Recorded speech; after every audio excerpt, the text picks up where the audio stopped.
Your PS5 is a paperweight and your gaming night is ruined. Don't panic because we are going to fix this right now.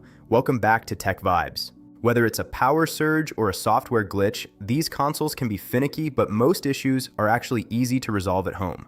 Let's get you back into the game. Step 1 is the classic power cycle. Unplug the power cable from the back of your PS5 and let it sit for a full 60 seconds. This drains the internal capacitors and resets the hardware. Plug it back in and try the power button on the console itself. Step 2 involves checking your HDMI connection. A faulty handshake can make it look like the console is off, when it is actually just not sending a signal. Swap the ends of the cable or try a different high-speed HDMI port on your TV. Step 3 is to try a different power cable. The PS5 uses a standard figure 8 lead, which is the same as the PS4 and many household appliances. Swapping the cable rules out a blown fuse or a frayed wire. Step 4 is booting into safe mode. Hold the power button down for about 7 seconds until you hear a second beep. If your console reaches this screen, the issue is software and not a hardware failure. Step 5 is change video output inside that safe mode menu. Sometimes the PS5 tries to push a resolution your TV can't handle, which results in a black screen.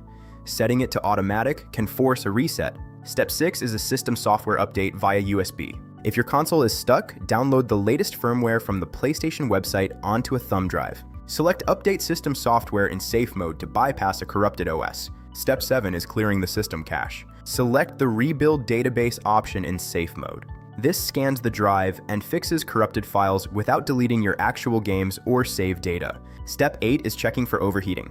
If your PS5 turns on and then immediately shuts off, it might be clogged with dust. Use a can of compressed air to clean the intake vents and ensure the console has plenty of breathing room. Step 9 is to remove any disk inside. Gently try to eject a disk if you have the physical edition. A jammed drive mechanism can occasionally prevent the boot sequence from completing. Step 10 is the factory reset. This is the last resort because it wipes your data. Choose Reset PS5 in safe mode to return the console to its out-of-the-box state. For a pro tip, try plugging your PS5 directly into a wall outlet rather than a power strip. Surge protectors can sometimes limit the voltage required for the PS5 to kickstart its internal power supply. If you are still having trouble or if a specific step didn't work for you, drop a comment below. I will be monitoring the comments and will reply to help you out within 1 hour. If this video saved your gaming session, make sure to like, share, and subscribe to Tech Vibes. You've got this and your console will be up and running in no time.